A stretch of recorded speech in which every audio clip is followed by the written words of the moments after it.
Should we make a start? Good afternoon, everybody, and welcome to this session. Welcome to this session on the post-qualifying standards for social work practice supervisors in adult social care. My name is Andrew Errington, Head of Practice Development, Safeguarding and Adults Principal Social Work with Coventry City Council, but I'm also co-chair of the West Midlands Principal Social Worker Network. We are very pleased to be working with Research in Practice on this session and some other sessions to look at how we implement these standards in practice in our respective local authorities across the West Midlands. We started to do a little bit of this work before COVID. I remember times before COVID, we started to do a little bit of this work with Research in Practice in the University of Birmingham, doing some train the trainer sessions. But we didn't forget that we were really keen on these kind of standards. We welcome these kind of standards, given their kind of emphasis on the importance of professional supervision, on critically reflective practice, on a focus on practice quality and practice leadership, really. So very pleased to be working with Research in Practice and to be joined by Lisa Smith today, who's going to be doing this webinar with us to kind of take us through the post-qualifying standards for practice supervisors. For those of you who've just joined, just a little bit of etiquette. If you're not speaking, if you could mute yourself, that would help. Lisa, I don't know if you're going to invite questions at any point, or is it more of a kind of a discussion, but I'll hand over to you in terms of how you want to play the next hour and a half. Lovely, thanks Andrew. It's me as the Assistant Director of Research and Practice, together with my colleague Deirdre, who, if you were on the Supervisor Development Programme, you would have met her in real life. Imagine those days.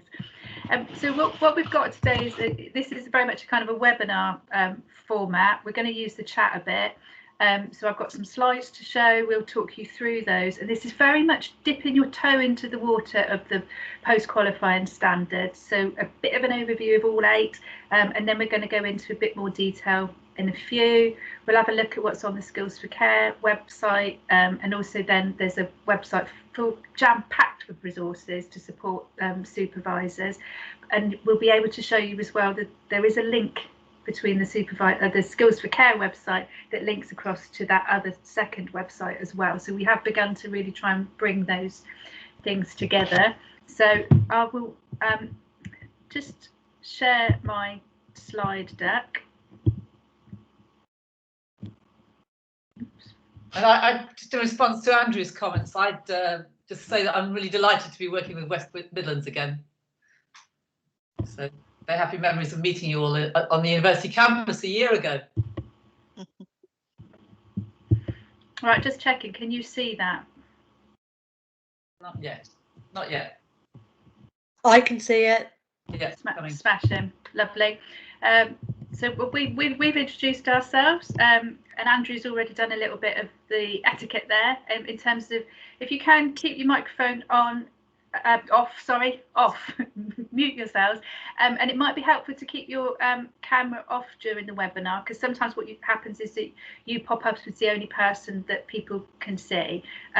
Because we're quite a large group, we're about 60 people, I think it'd be really good as we're going through the webinar, if you've got questions or comments, pop them in the chat, and then we've got a bit for questions at the end, and then we can play that by ear, whether we do sort of hands up and a bit of speaking. So we've got about 90 minutes together, so I think we'll make a start. And what we'll do, if you've got questions as we're going through, then Deirdre and I will, we'll play that together, so that we'll read out questions if they feel relevant to interrupt each other, so that we can answer questions as we go through. So just a little bit of background in terms of the implementation of the post-qualifying standards. There was, as Andrew was saying, this initial Train the Trainer programme, which was delivered face-to-face, and West Midlands was actually one of the few regions that got to complete all of their face-to-face delivery, and that's was just at the beginning of last year that finished. There's a whole set of tools and resources that I've mentioned to support practice supervisors on the website, and then you've got some specific support for you as a region. This webinar is the first of those specific pieces of support. And then we're looking at a facilitated discussion next month for people who've got roles around implementation. And then in June, there's a workshop that's kind of moving the work forward. There is also, just thinking about the wider context, there is a small amount of further support from Department for Health and Social Care around supporting implementation. So a little bit of a review of the materials that we've already developed and thinking about, well, what's going to support your local delivery. So I've got a bit of a question there about what else will help. So it would be good if we can come back at the end of the session thinking about what else might help around the implementation, but also we've got a feedback survey at the end of the session, which is a little bit on your feedback on the content for today, but it's also getting your input into what would support implementation. And there's a real opportunity to have that as something that's quite focused and local to you as a region, rather than necessarily having to think sort of more widely. So we're about to go into conversations in the next week or so about with Department of Health and Social Care about what next. So you've got a real opportunity to feed into that. Our objectives today, a bit of an overview of the post-qualifying standards, enabling you to sort of consider the standards and how they relate to your practice as supervisors, and to do a bit of a show and tell of the resources that are currently available. And now I'm going to hand over to Deirdre. Okay, so we've got a very simple programme for this afternoon. So we want to provide an overview of the PQS, of the standards.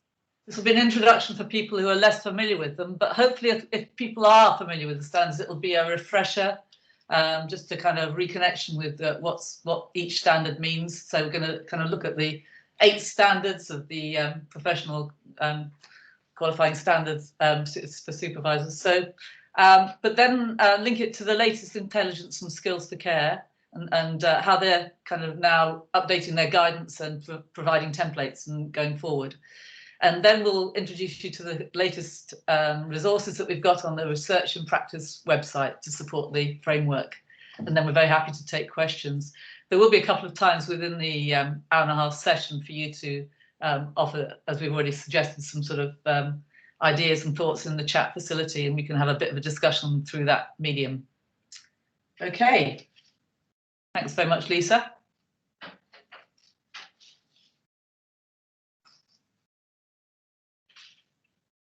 So we're now going to move on to the introductory video that Lynn Romeo, when she was Chief Social Worker for Adults for England, made concerning the launch of the professional post-qualifying standards for social work supervisors and why they matter.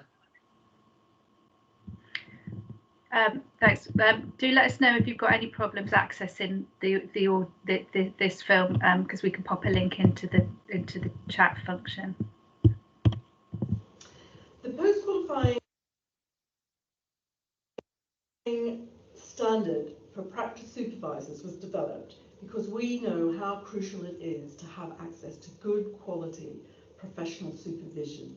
And often supervision in the past has tended to be through a managerial lens. So we really wanted to get back to it being about practice, social work practice, and giving social workers a real opportunity for good critical reflection on what it is that they're doing, what's effective, and what they might need to do differently to really help and support people to have the best outcomes. What are the key things we should know about this standard? If I was to pin it down to 3 things, it would be consistency, capability, and outcomes. Firstly, ensuring consistency in the quality and frequency of professional supervision. As a social worker, I want to know I'm going to get a consistent offer in this space, and then I'll be regularly able to access that quality of supervision. Secondly, that it means we can create a cohort of capable, confident first-line managers and supervisors, and that they will be well equipped to move into more senior practice leadership roles.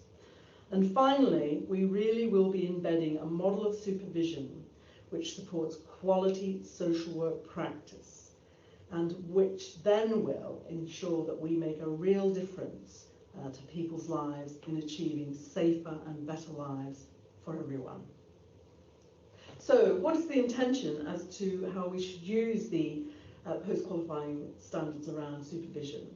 Well, firstly, it's about actually recognising capability for this critical role. In the same way as we have standards now for newly qualified social workers and have developed the assessed and supported during employment, so too we want to take this approach to driving up the quality and standards of those people taking on the role as supervisors, so we have a clear standard around capability to undertake this vital role. And also that employers will see that they need to support and invest in their supervisors so they can reach that standard. Secondly, it's part of our ambition to have a very clear and explicit practice-based career pathway for social workers, from being newly qualified to being an experienced professional to up to supervisory and leadership roles. And that will really help us to improve recruitment, but very importantly, retention and morale across the profession. Every social worker I've known has said, the person who made a real difference to me was my supervisor and kept me going and really helped me learn and develop. And equally, people who feel supported to move into those roles will stay in the profession. So how should this standard be used if you're working in an NHS setting? We know now that social workers are increasingly working as part of integrated multidisciplinary teams, often located within an NHS organisation, where line management may be undertaken by somebody who is not a qualified social worker. But we've been very clear in the standard that as a practitioner, social workers should have access to professional practice supervision.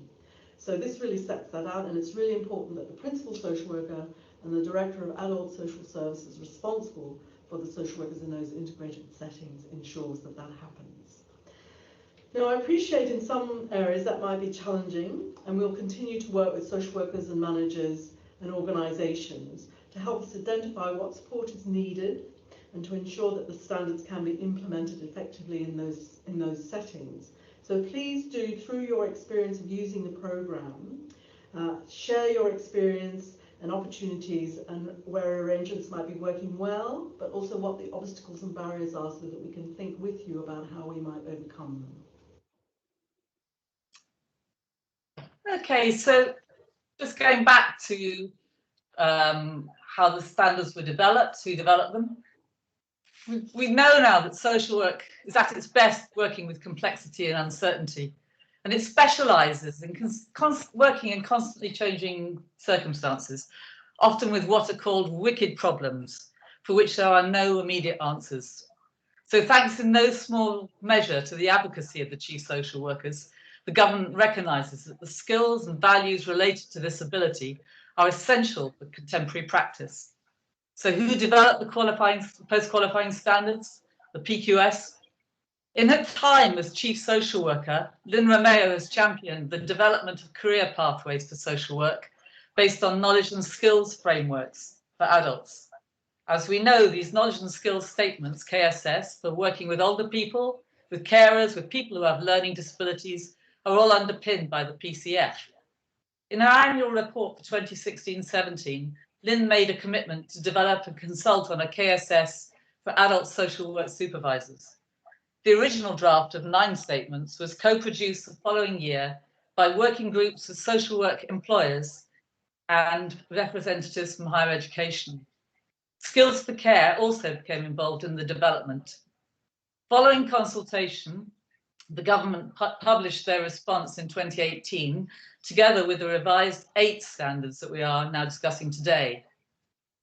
And given what's happening in India at the moment, it feels like tempting fate to say, as we move out of the acute stages of the pandemic to the recovery phase. But certainly as we come out of lockdown, a number of trends are prominent. You'll know only too well that the work, if anything, is much more complex, due in part to the extent of loss in communities, exacerbated by social inequality and poverty, and problems emerging due to long COVID. The resources of people working in the care sector, like those of health service colleagues, are depleted, with the prospect of some planning to leave residential care, for example, after the challenges of the year just gone. Generally, the resources and coping abilities of professionals, the individuals they support, families and communities, are all challenged by the pandemic. But nevertheless, the well-being of people and their families, supported by adult social care, remain a key priority. Well-being remains a key priority, together with the well-being of the workforce. So high quality professional supervision is essential and never more so. Yet staff in some areas, other than the West Midlands, report that they are no longer receiving supervision. For those who do, it might take the form of a more managerial, one-to-one encounter with no time or support for the critical reflection needed to work with complexity. Some teams observe that these are actually called one-to-one meetings rather than supervision. There is less space to attend to issues leading to stress and burnout. There's less emphasis on professional development. But there are grounds for optimism. Lisa will tell you that, she's just said that the government continues to support the implementation of the post-qualifying standards financially, while Skills to Care have just updated their guidance and published templates to accompany this development pathway.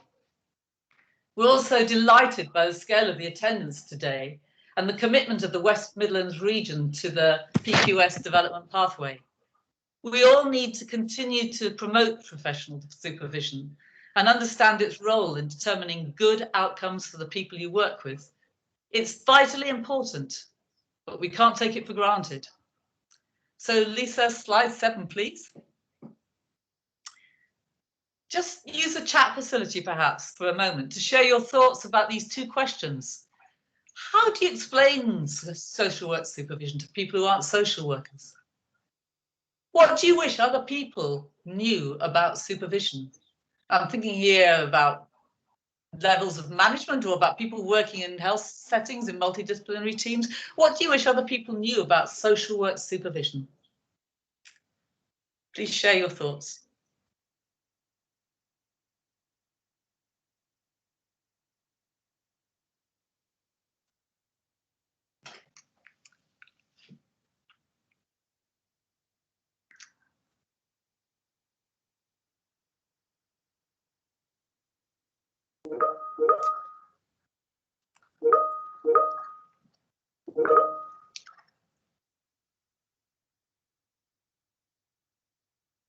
So absolutely already getting lots of comments about time for reflection, emphasis on reflection, not just process driven.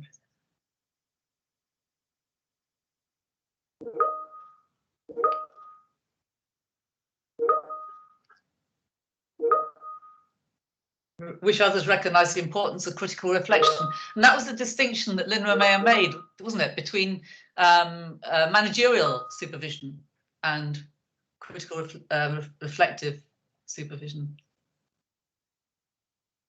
Speak, learn and gain support, direction and development. Power discrimination and other. Restorative function. I mean, that well-being, it seems to be from the workshops I've been involved with during the pandemic, is at the top of the tree in terms of, one of the roles of supervision, a function of supervision, restorative, provide support, safe space to promote well-being. We're checking that workers are managing their work. Space, time to think.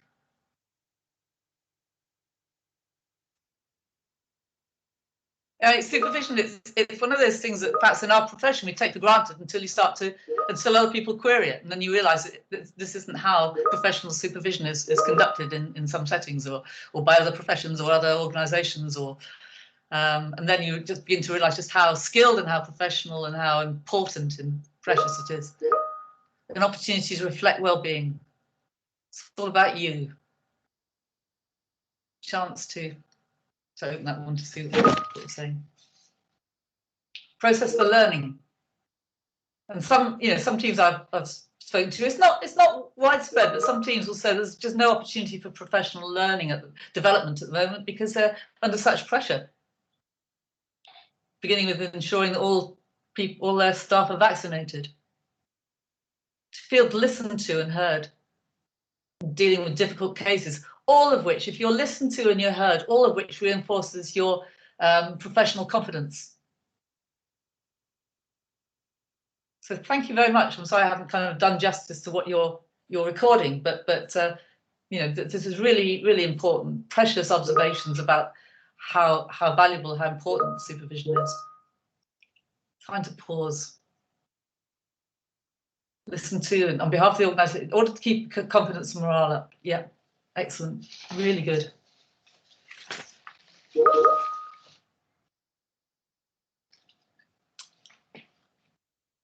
Reassurance my decisions are correct. Absolutely. So yeah, sounding board, and more than that, really, yeah, opportunity to really check out your decision making. Huge part of supervision. Yeah. Any comments, Lisa? Anything else that you want to pick up on?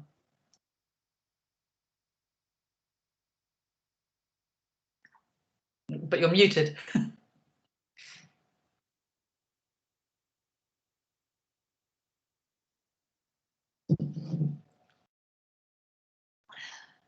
I'm good at this and have expertise.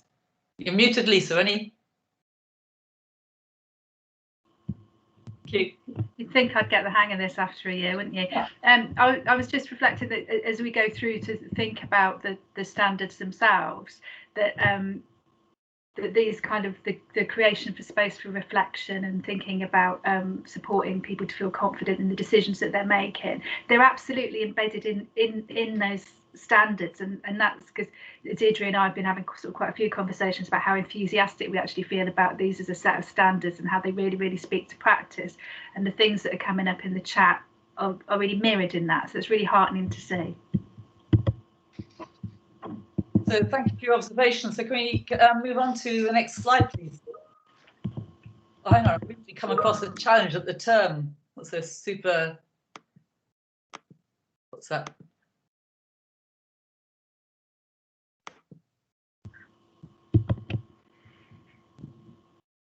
So Nick's saying he's recently come across a challenge that the term supervision could be translated into being overbearing, as its definition is the act of or function of overseeing something or somebody. Need to emphasise the supportive function of supervision and the role of critical friend. Absolutely, that's a really good point, because it's in language what supervision means, and then what we mean by supervision in social work practice, they're quite different, aren't they? So being alongside. I would say it depends on which definition you choose, and maybe, you know, it's up to us to forward ones that kind of represent that question of power and authority, and you know, what we mean by overseeing. Yeah, but also not being frightened of the fact that, you know, practice supervisors exert power and authority. They need to. So, and obviously that's part of the kind of work that's done when you're looking at the when you're actually taking this pathway, this development pathway, and working towards the practice supervisor supervision award, or will be in the future. So yeah. Okay, so thanks for that. So shall we move on to slide 8? Kind of aware of the time really is. So in a nutshell, by becoming a practice supervisor, you're helping social workers to help the people they work with. By becoming a practice supervisor, you're helping social workers to help the people they work with to achieve their outcomes. As Lynn Romeo noted in the video, you're directly affecting practice by supporting the practitioners, which is why this role is so important. Obvious but true. Before we look at the standards themselves, please do make a note, if you haven't already, to download a copy of the PQS document from the Department of Health and Social Care, you know, .gov.uk, as well as the detail of the 8 standards themselves. It contains a really useful glossary devised by Jan Fuchs with terms such as critical reflection, reflexive, strengths and asset-based practice, meta-competence. So useful reference point there. And also attached to the end of the standards, people don't always get that far, is an appendix reviewing critical reflection in more depth. So just a short article about what we mean by critical reflection.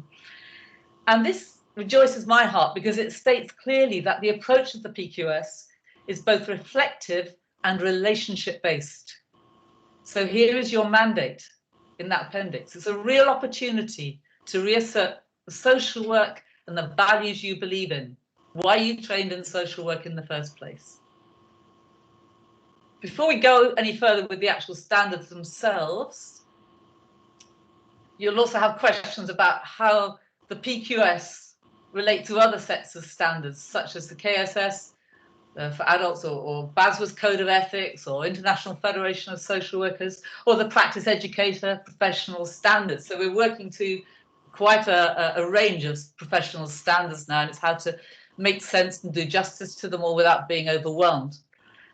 There's a very useful video conducted by Jerry Nasaska, chair of BASWA, about the relationship. She sets out the relationship between the PQS and other sets of standards. So I think we've put that facility, or we will do, in the chat room.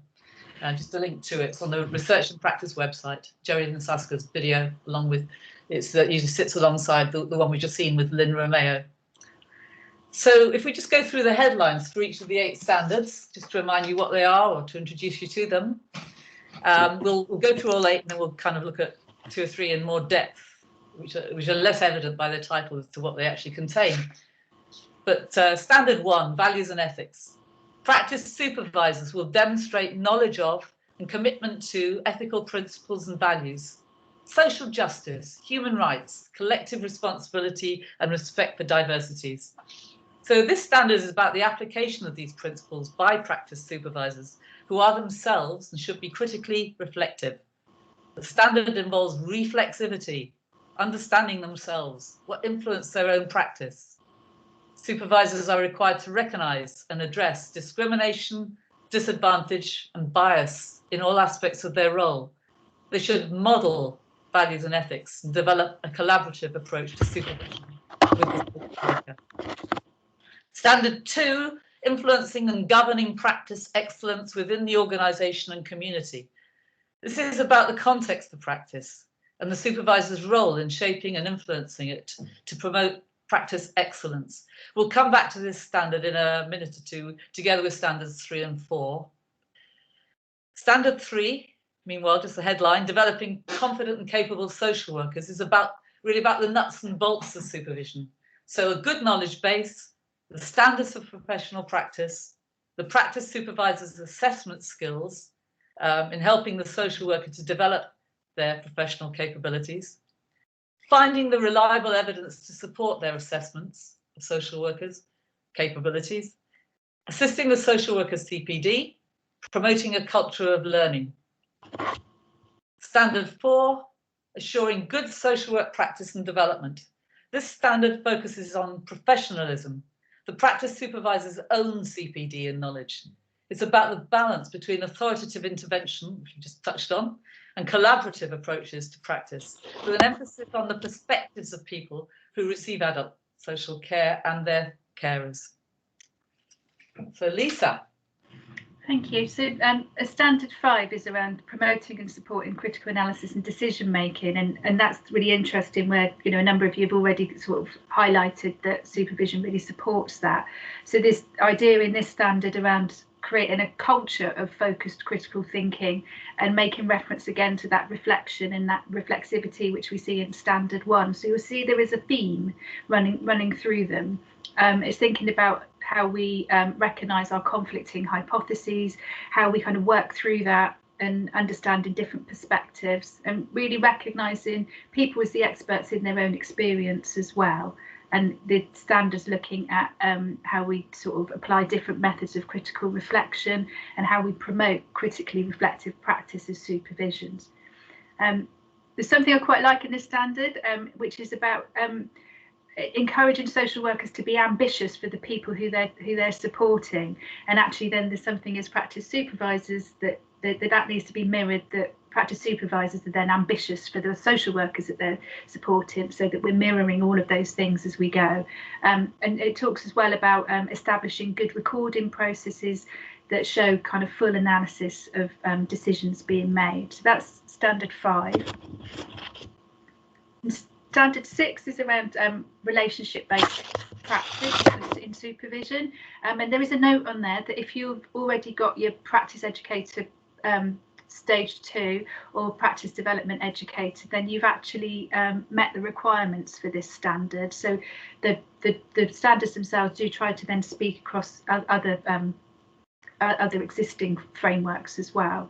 So that's really thinking about reflecting and applying a range of supervision models and understanding that there's a power in that relationship, but it's very much reflecting that it's a collaborative supervision partnership. So that idea of supervision being doing with, doing alongside, and growing together, again, much as we would mirror that in practice. And it also talks about the use of practice observation in there, and how we needing to really consider gathering feedback from the people that are being supported and carers in kind of understanding somebody's practice.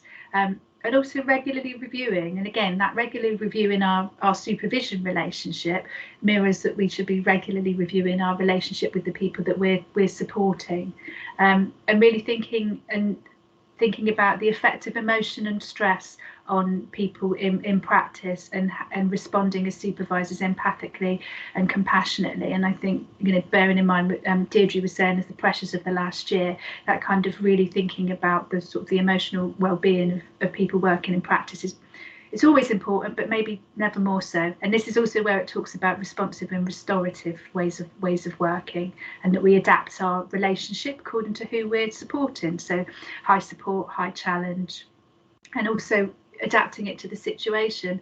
So actually thinking about supervision and supporting people in times of crisis might require a more directive approach to enable people to make decisions. So how we adapt and change our relationship.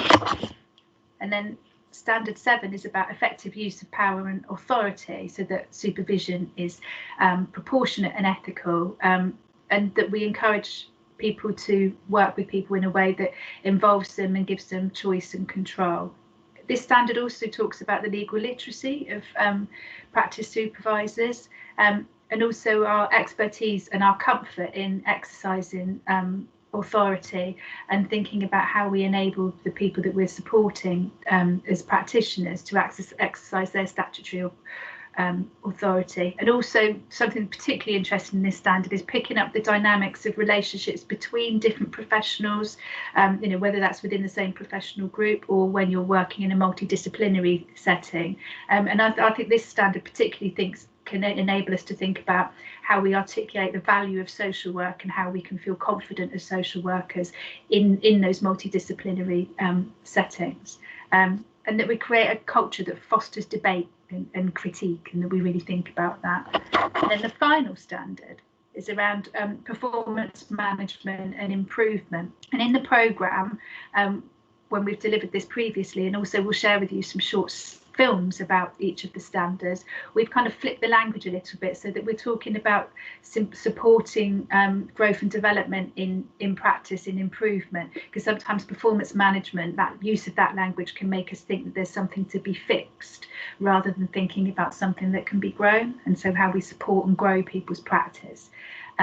So ensuring that people understand the framework within which they're operating in, and that we have a culture and we foster a culture that recognises excellent practice, because when we're doing that, we're growing people to become more and more confident. But it's also, as practice supervisors, how we can address poor practice and feeling really confident in those challenging and difficult conversations, and actually thinking about how, if you're thinking about that in this moment, and in terms of how we support people and have difficult conversations in the context of working in a global pandemic, and thinking there might be some things that you think about with that. Also thinking about how we respond to complaints, and that we use them as an opportunity to learn, and that we recognise that as an opportunity to learn. And there's also a bit in there it's kind of about how we use data to understand the patterns and trends within our communities, and actually thinking, if we think about that and the use of sort of data and information for us now in terms of where we are, that's really useful as well. So I find that kind of is quite a nerdy standard, I think, in terms of how we think about data and how we use it. So that was a very, very quick run through of the standards, and as Deirdre said, she's going to go through a few more in detail, and what we'll share with you at the end is sort of the links to 8 shortish films that go into some detail here. As we've said, this is an opportunity just to kind of dip in and out of some of the standards. But one of the things that we wanted to ask you about, and do pop it in the chat, is, are there any standards that sort of particularly resonate with you, and if so, why, if you want to pop that in the chat.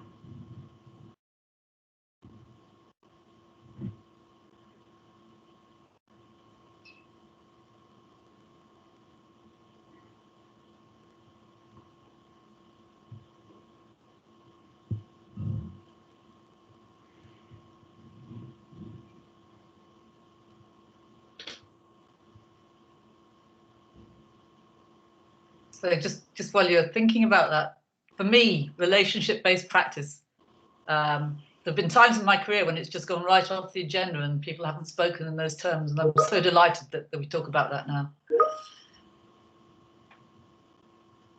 Values and ethics being high on the agenda in a pandemic. If we had a poll facility, Lisa, as we discussed it, we thought we might have a poll. I think at the moment, at least values and ethics #1 is doing well. It is, but I think it's kind of, it underpins social work practice, doesn't it? So that I mean, I say this, like anything, like any government policy, you know, supported by government, this supports the kind of practice, the kind of social work we want to pursue. It's great. Foster good practice #2, absolutely. And that's standard 5, because that helps to develop autonomy and professional development. I think that's sort of, you know, if we can kind of feel confident in our sort of critical analysis, and we're growing people so that they can make decisions that they're confident in and that are good defensible decisions. Yeah. And also harks back to what I was saying about you know, our ability to work with uncertainty and complexity, and to really own our expertise. I think, you know, we know that one of the problems with social work is it can be quite self-critical, quite self-effacing. So all these things that, you know, working to develop professional confidence and know what we have to offer. #3 and 4, competent, capable social workers are going and assuring good social work practice. There's a good range at the moment.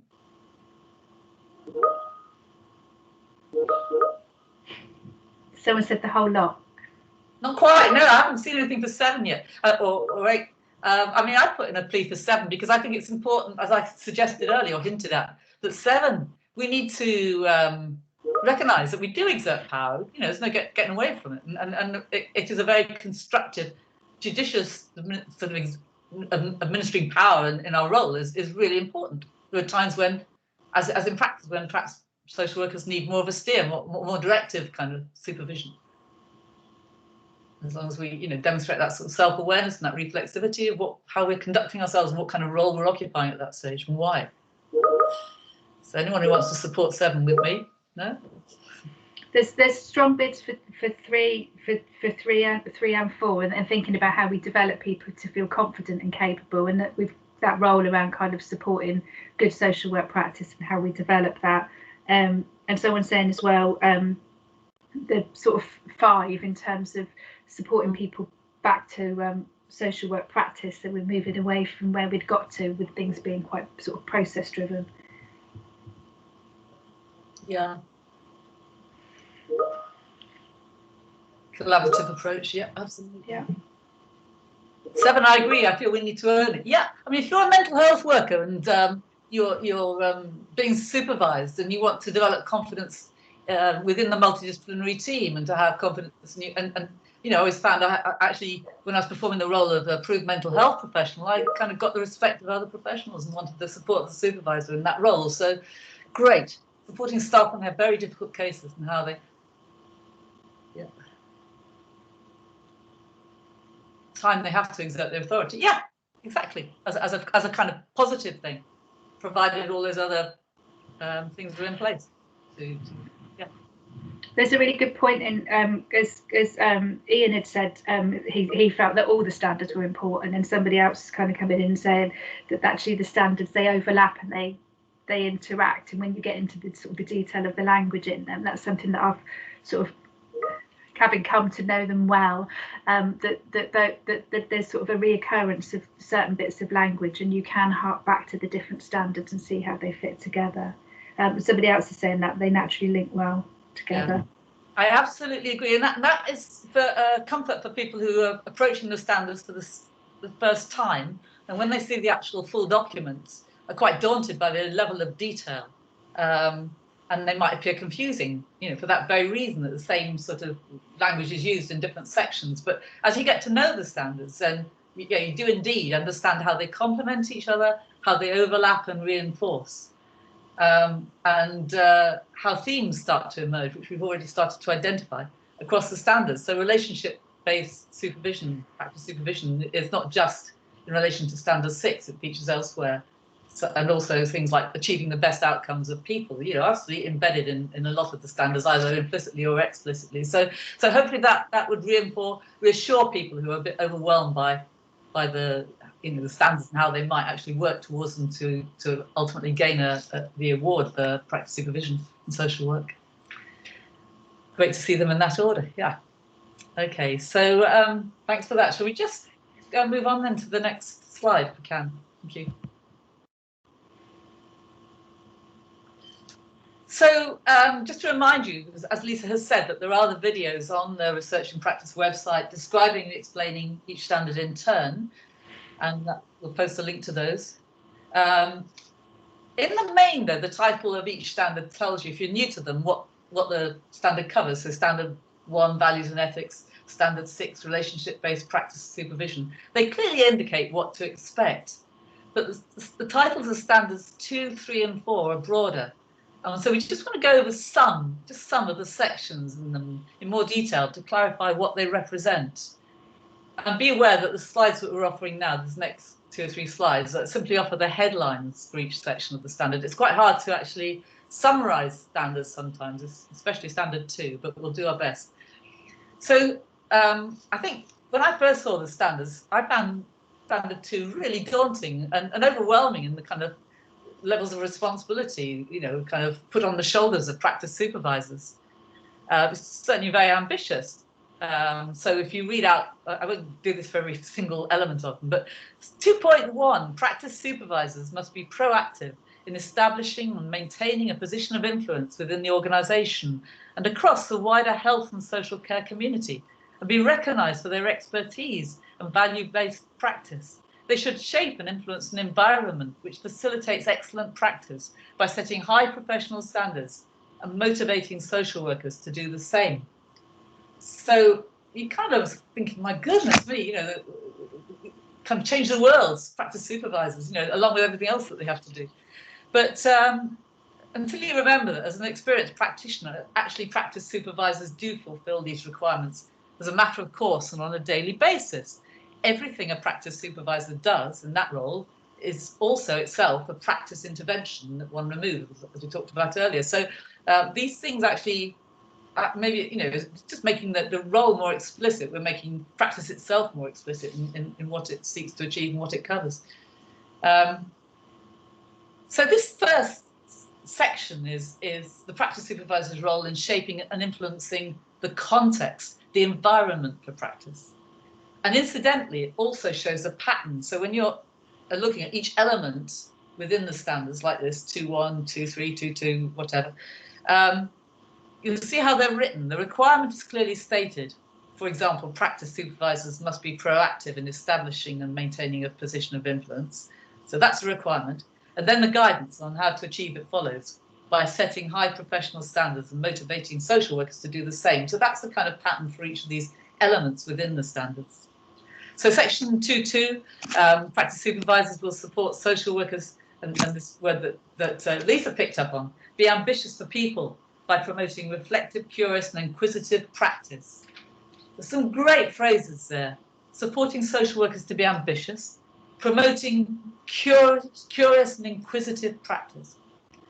Section 2.3 in respect of safeguarding goes on to talk about making positive members that prevent deterioration in health and well-being. So preventive work acknowledged here as a component of excellent practice, or practice excellence, the titles.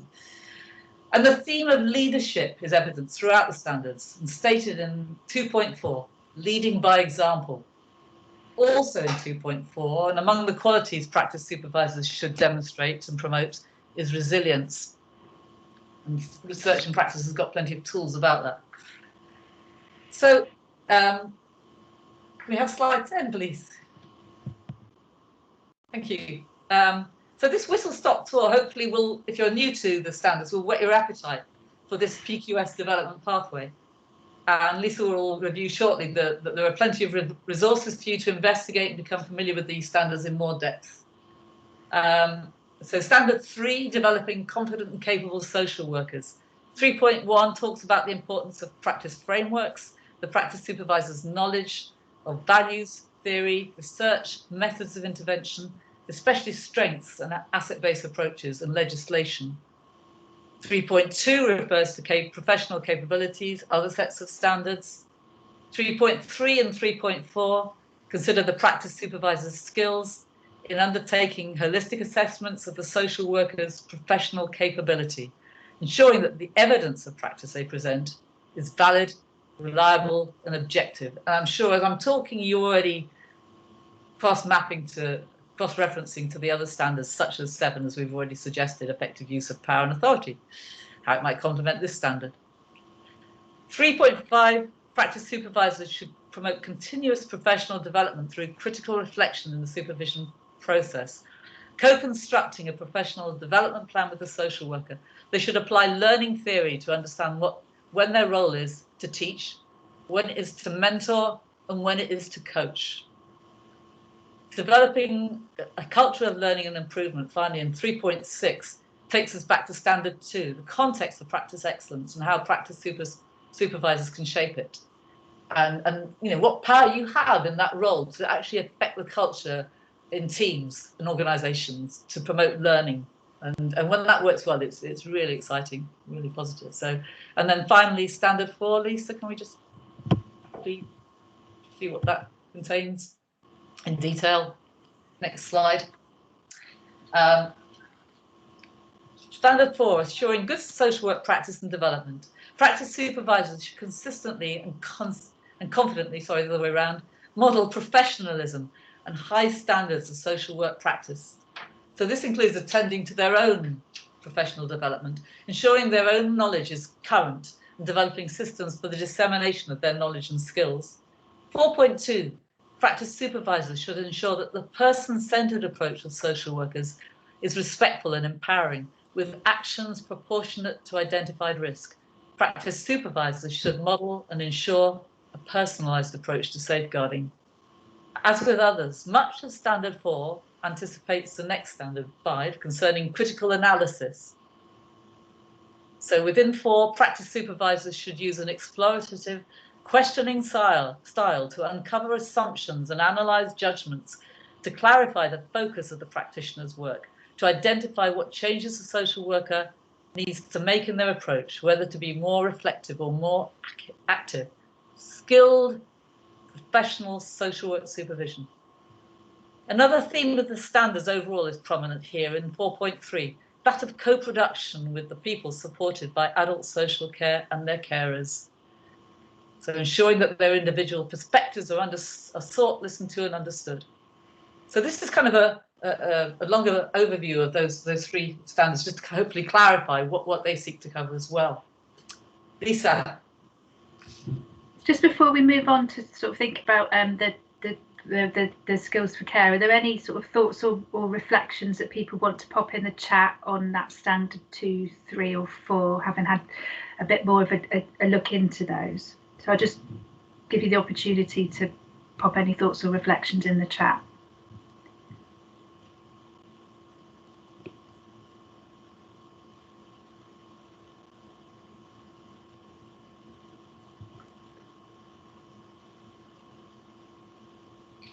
Because of the amount of detail each one, you know, it depends on who's setting the slides as to what's selected. It feels almost like kind of theatre critic reviews as to what you select. But I know my colleague would have probably accentuated other things within these standards, because there's so much you know, to kind of consider, really.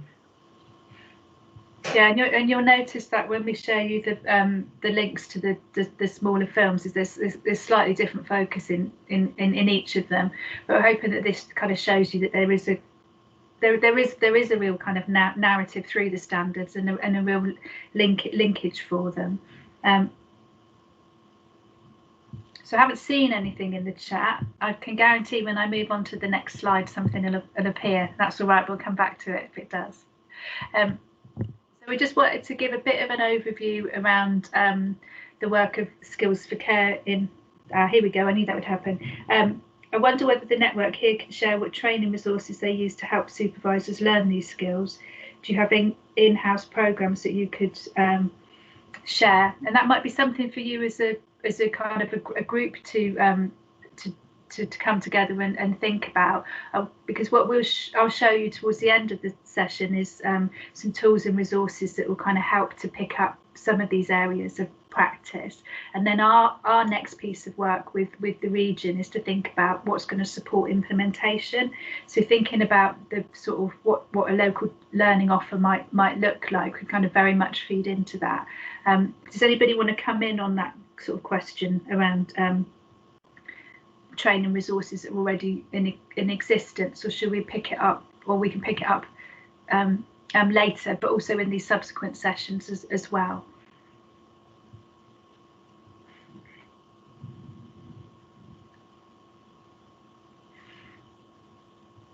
So I think I'll move on, and if we have a further conversation in the chat, I'll pick it up at the end. I'm just thinking about the Skills for Care. So Skills for Care are leading on in terms of the post-qualifying standard for social work, and our role at Research and Practice is to support the implementation. So we're very much tools and resources to help you get it into practice, and the Skills for Care are setting the framework by which that happens. So some of this might be familiar to you. So you begin with a self-assessment against the post-qualifying standard. You can see how old this this graphic is, because this is back when it was being called a KSS. So we moved on into post-qualifying standard. There's an ambition that people will have a mentor, and there's some real guidance in the work from Skills for Care about who those mentor will be. And there's a process of reviewing practice, and then a kind of a final meeting. So within there, that's really thinking about your own personal development plan. There will be some direct observation in there, and getting feedback from people who are being supervised, and there's a sort of a thought around critical reflection pieces, and also this demonstration of engagement with people with lived experience and getting their feedback into that, and really thinking. And I think there's a challenge in there about how we do that, and some of the work that we'll be thinking about, and then evidence of practice excellence in supervision. So that's a really helpful graphic there around the sort of what the aspirations are from Skills for Care. What I'm going to do now is drop the slides down, and then I'll go into the Skills for Care website and show you the documentation that's been put together, which that was put out in March this year. So there's been, I think what COVID did was it put a bit of a gap in the development of the implementation, and that work's very much been picked up again. So if you're thinking, oh, I haven't seen any documentation, it's only been out for about 6 weeks, so you're not behind in any sense. It's kind of, it's relatively new in that way.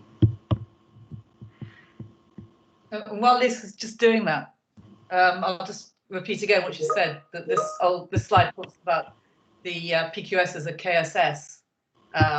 It is it's a career development pathway, but I think what distinguishes it from the KSS is that the greater emphasis on values and ethics, and that first standard sets that. So it tends not to be referred to so much as a KSS. But I think it caused confusion about, well, is it the same as knowledge skills statements? Well, it is, but it's more so, I think, because it includes values at one level. Thank you, Deirdre.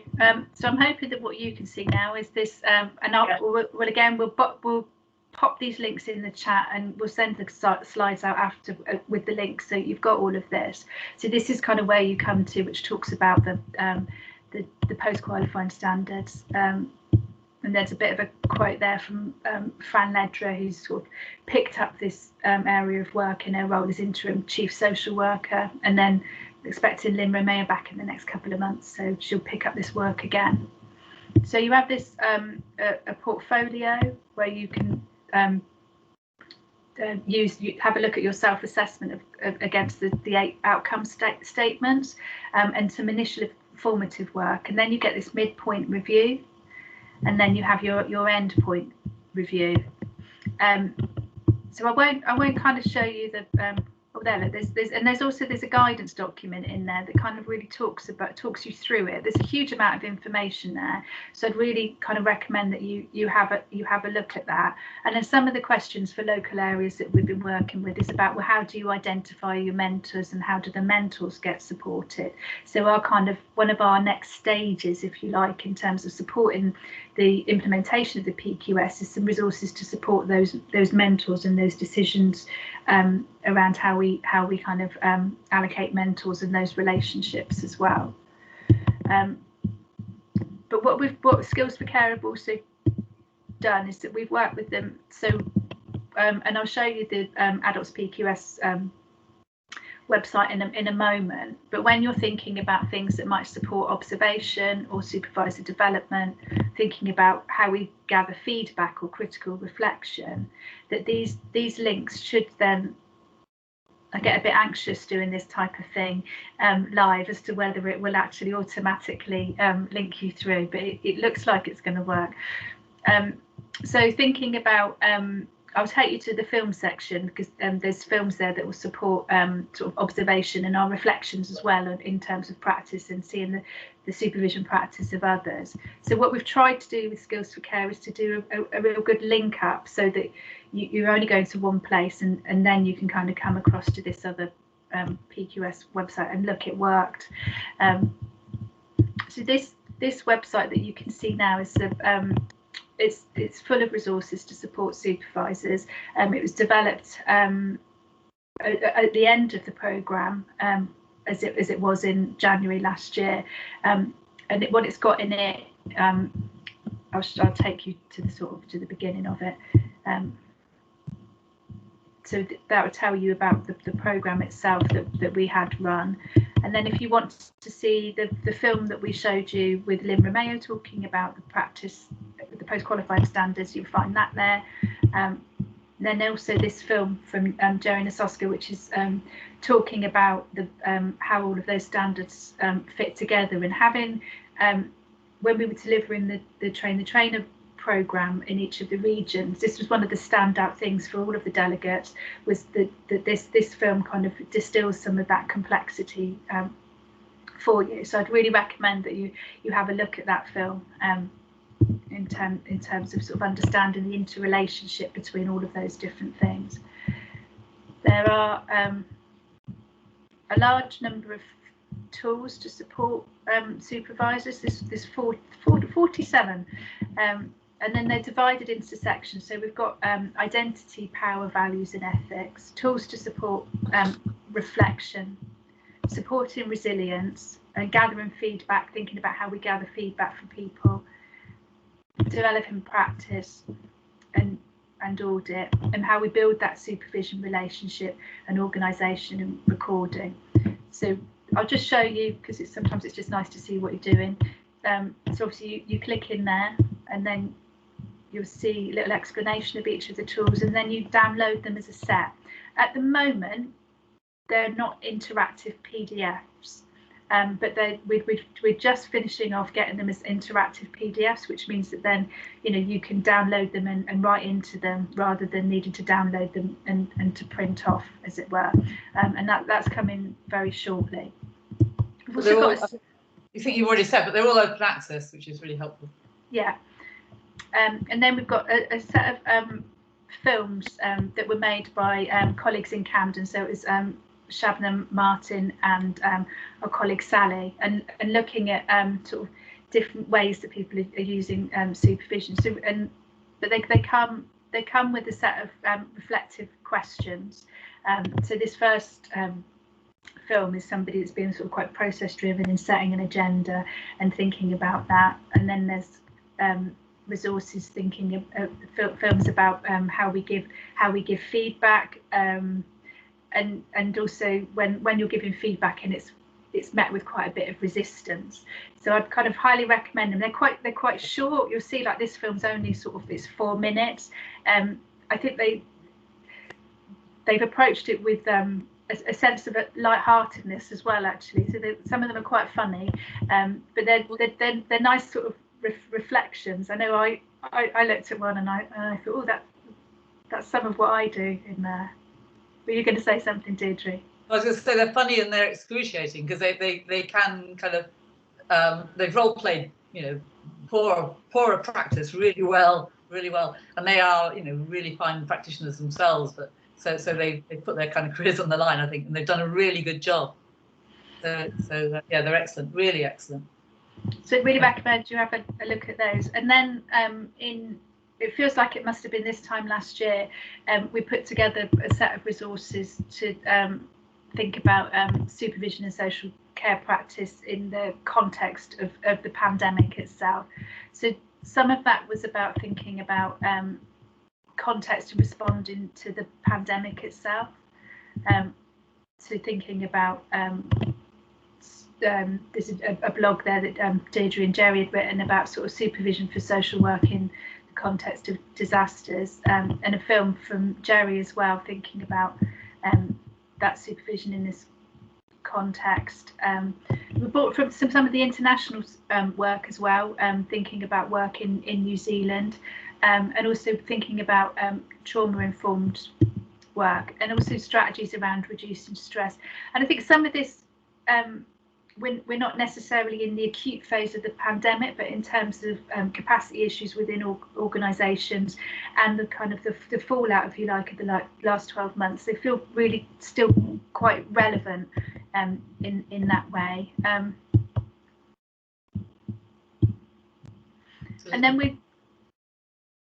we did some resources that support virtual supervision. So thinking about how we do that, how do we build that relationship, you know, when we're working in this way. And there's a really great podcast which is from Shabnam, who's in the films, and I don't know if you any of you subscribe to her. She's got a YouTube channel which is called School of Shabs, which really looks at different techniques and skills around supervision. And I'll if I don't get to find it and pop it in the chat box, the link to it, I will send you that as well afterwards. But this podcast really reflecting on supervising people at distance and how different that can feel.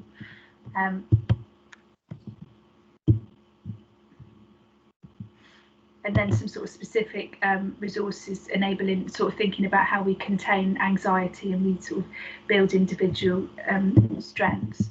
And I think one of the things that Deirdre had highlighted previously is that supporting resilience and the tools and resources. So there's a whole set of resources here around supporting people's resilience and thinking about how we use them. So I'd say there are a lot of tools there. You're not necessarily going to want to use all of them. So there'll be particular things that maybe resonate with you. But I'd also encourage you, for people that you're supervising, to encourage them to come to this site, to have a look for themselves, for maybe them to be coming to supervision and saying, actually, can we have a look at this, so that they're, you know, active participants, if you will.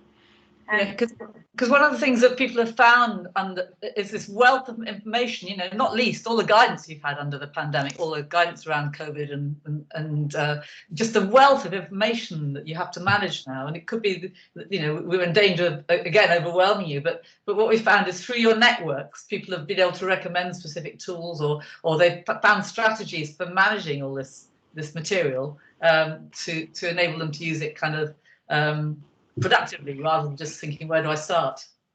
I think that's a real challenge at the moment. You'll know this because, you know, by virtue of being online all the time and all the stuff that's been coming through for you to manage in terms of information. So that's a sort of a very quick overview of the resources that are already out there, and then some of the work that we're doing kind of going forward is we are going to do a small piece of curation of that website, so that we're maybe making it a little easier, so pulling out specific tools and popping them into sort of small flyers that you can think about using, so that there's a sort of, so rather than going to the site and going, I'm not sure where to start, we've got a bit of curation. And as I say, looking at resources to support mentors as well. So that was the sort of the end of our sort of formal presentation, if you will. So just opening it up to questions about the standards or things that might support you in kind of using the tools, or your thoughts around what else might assist. So feel free to raise your hand or pop a question in the chat.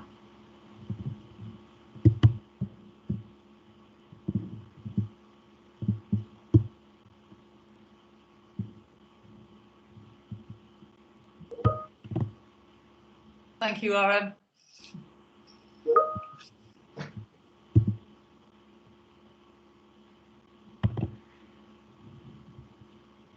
I mean, you've already, started to sort of commenting in the chat about resources and how you share those, and I think that's one of the issues for the region. How do you keep communication going as a region? How do you share good practice, like you're saying now, Siobhan McLean's reflection cards and other resources that you found really useful? And so I think for many regions, they've identified following the supervision development program that communication within the region is an issue.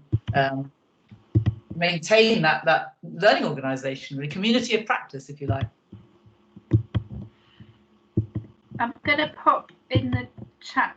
There's a series of links to Vimeo films, and they're on our Vimeo channel rather than the website because they're a little.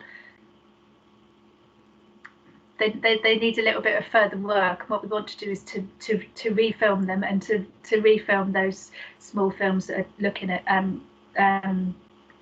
the standards, but really looking for people that are actually being supervisors at the moment to maybe volunteer if you're feeling like you might like to do a short film for us that kind of talks about that particular standard and why it really resonates with you, so that rather than us as facilitators that aren't in practice anymore, kind of making those resources, that we're kind of really engaging with the sector so that they're a bit by the sector for the sector, so that we're co-creating those. And Nick saying he really likes the resources there.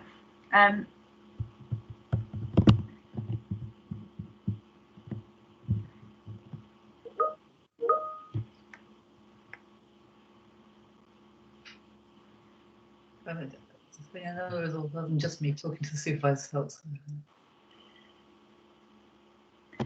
There's something about that other voice, isn't there, that then kind of unpacks and changes the dynamic, which is quite useful. Yeah.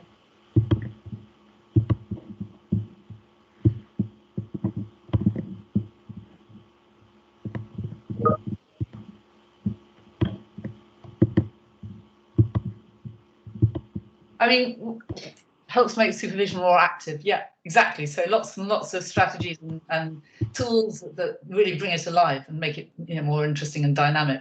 And as Lisa has said, it's the collaborative process of supervision, so that the person supervised can also access these tools and use them. Yeah. Some of the tools with students, oh yeah, social graces, that goes down really well. Yeah, because I mean, one of the things that we have to do is to promote diversity.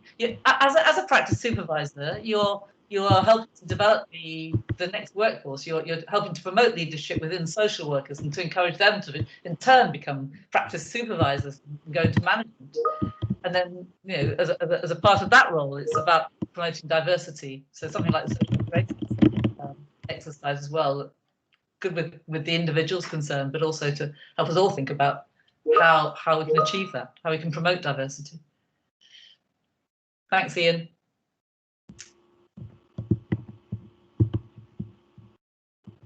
You.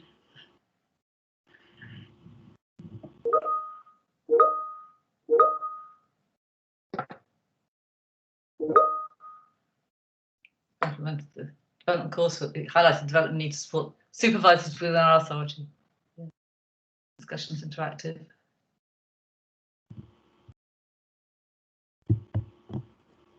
I mean, there's been nothing new for people perhaps who are less familiar with the PQS, the standards.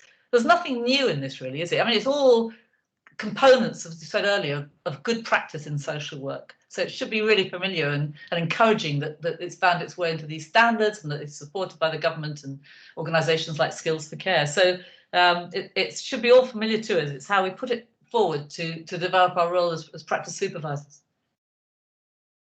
And it's always been a really important role because you find that people who have been practice supervisors within management then go on with their profession, a bit like practice education.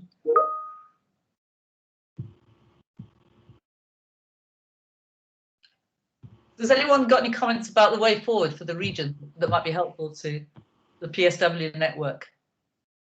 What do you need as a region now to take this forward?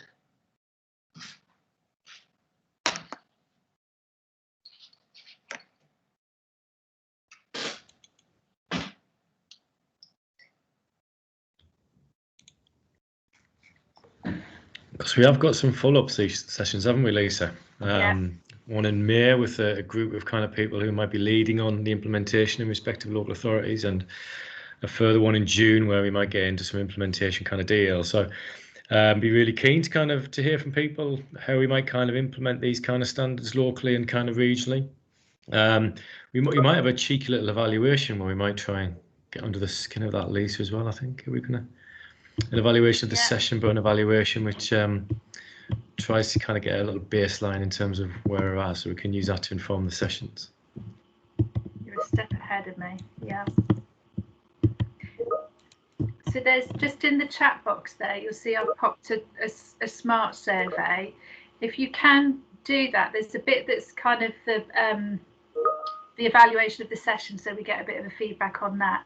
But there is at the end of it is four questions which are looking at your thoughts around your confidence in relation to the 8 standards, your understanding of the 8 standards, and then thinking about your sort of individual and organisational readiness, for want of a better phrase, in terms of the standards. But actually the ones around your sort of your relationship and where you think you are in terms of those standards is lifted from the skills for care work. So you're doing a bit of both there, because you may be just beginning your self-assessment as well, so starting to think that. But if you can do that will really then influence what we do in May and in June. But the other thing as well is in the work that we're currently doing for the Department of Health is really gathering feedback around what's going to be useful next. So the department's just now thinking about what they might do next to support implementation, and one of our jobs is to kind of begin gathering that information, so that, you know, rather than an idea coming out of the centre, that actually what happens next is absolutely informed by people who are going to be implementing these standards. What do you need in a nutshell? Yeah, there's a research study in there. What do you mean, Karen? A research study? I'm pressing the buttons and nothing's happening. You're talking. I think if we could analyse a good research question, developing, you know, what do we want to explore, and then taking it forward. I think we have a lot of partners within the region. You know, we've got Keele and Staffordshire locally within our region, who I'm sure would be willing to take that forward. But I guess it's just about understanding where we are at the moment, where the gaps are, and what we can do and what's valuable to staff. I think, you know, they're going to be potentially the ones that will identify barriers and what have you, and come up with solutions, I guess.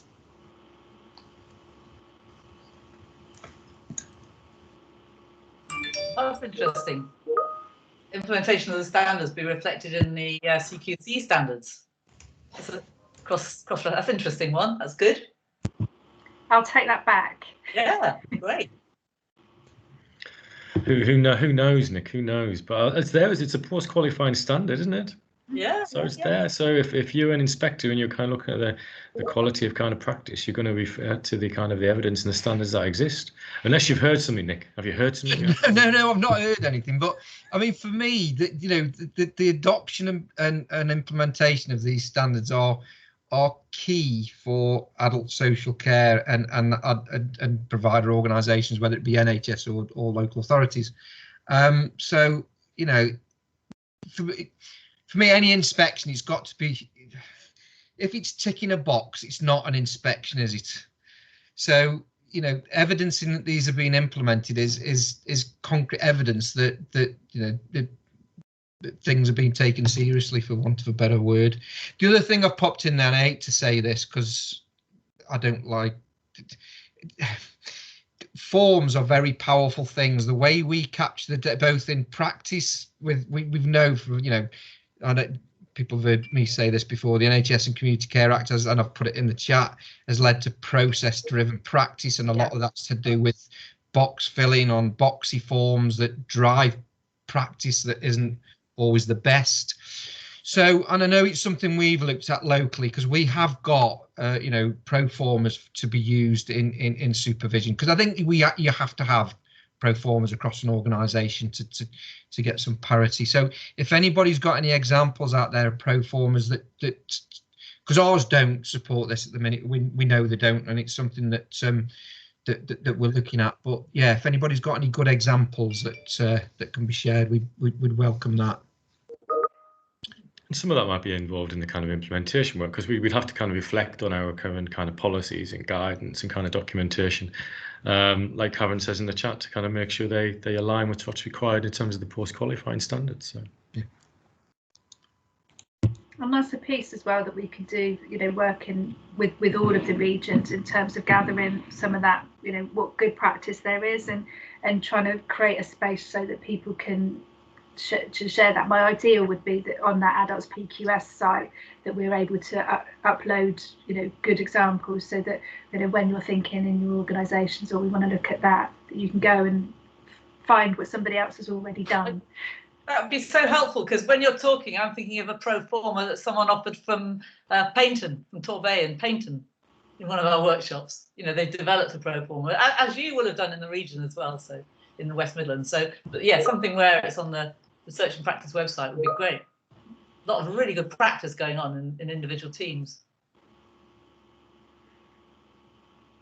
Scoping exercise, really define quality.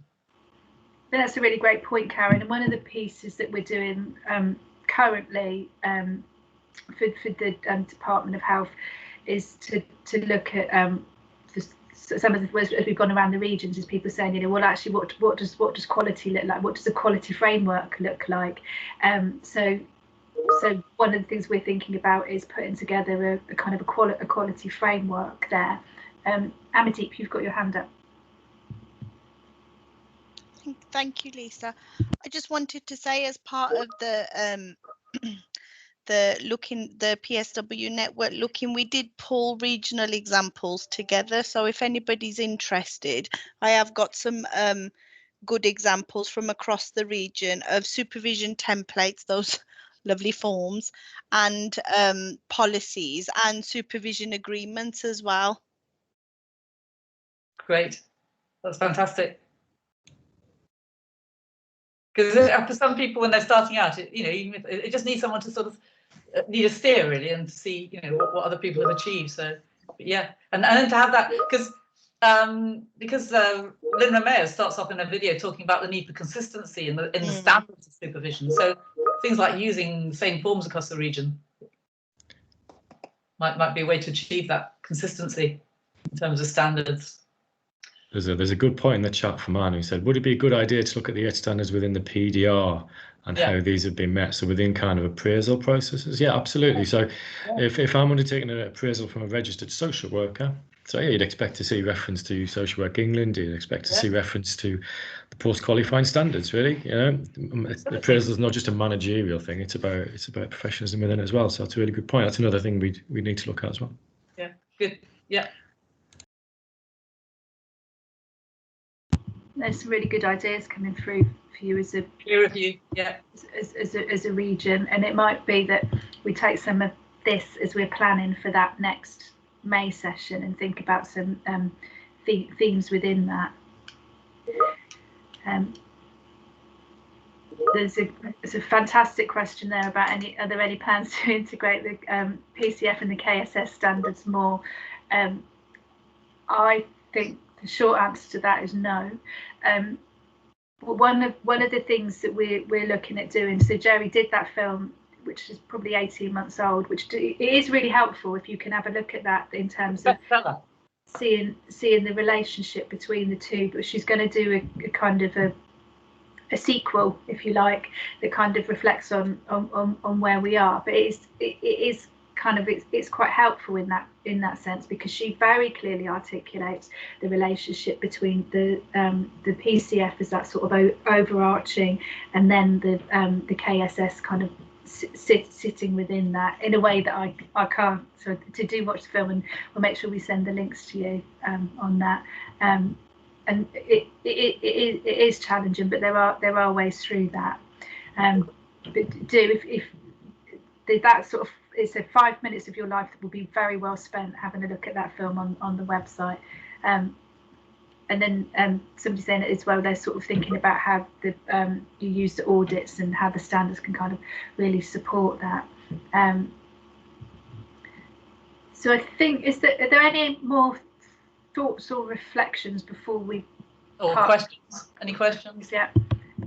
And I am going to just pop that in the pop the link to that survey again in the chat, just to remind you to.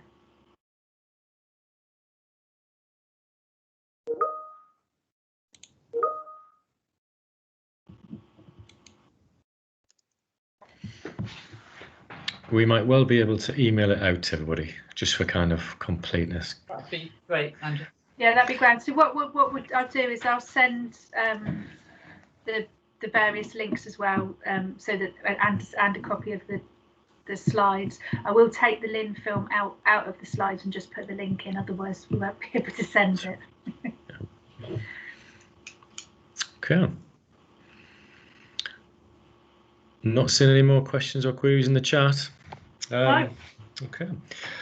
I'd just like to say thanks to Lisa and Deirdre for joining us today in the West Midlands, wherever we are. Really to kind of just introduce or reintroduce the standards to people. Be a nice opportunity. I think the kind of way we give thanks these days is you can actually clap your hands, can't you? Well, you can actually do it like this if you want to, but I think you can actually you can do those applause as well, really. So thank you both very much. Well, thank you, and thanks to everyone for sort of taking the time out this afternoon. You know you're really busy, so thanks for taking the time to have a little think about the standards. Great to work with you again. Thank you. And yes, we will send out the slides.